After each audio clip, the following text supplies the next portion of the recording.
bir seni yürekinde, kolunu uzat bil gerekindem. Başkanı sevmeyin, başkası sen dinlemez, seni cayın yürekimde. Canım bir seni yürekinde, kolunu uzat bil gerekindem. Başkanı sevmeyin, başkası sen dinlemez, seni cayın yürekimde.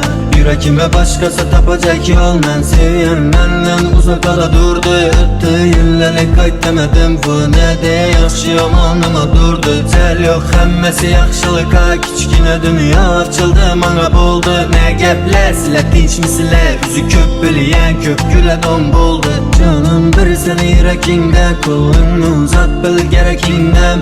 Başkanı sevmeyin, başkası sen dinlemez, seni cayın yürekimde.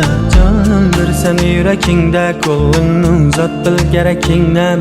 Başkanı sevmeyin, başkası sen dinlemez, seni cayın yürekimde. Senden hazıdım uzaktaman, bir gün erman bilen tuzaktaman.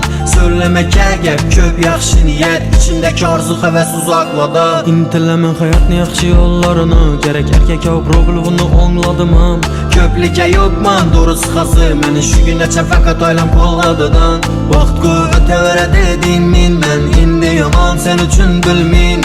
Avazım xazı kara her yerde, yerini işler basa bas demin.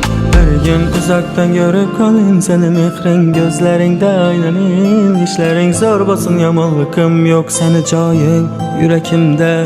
Canım bir seni yürekinde, kolunu uzat bil gerekindem. Başkanı sevmeyin, başkası sen dinlemez, seni cayın yürekimde. Canım bir seni yürekinde, kolunu uzat bil gerekindem.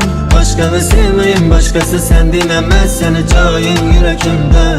Canım bir seni yürekinde, kolunu uzat bil gerekindem. Başkanı sevmeyin, başkası sen dinlemez, seni cayın yürekimde. Canım bir seni yürekinde, kolunu uzat bil gerekindem. Başkanı sevmeyin, başkası sen dinlemez, seni cayın yürekimde.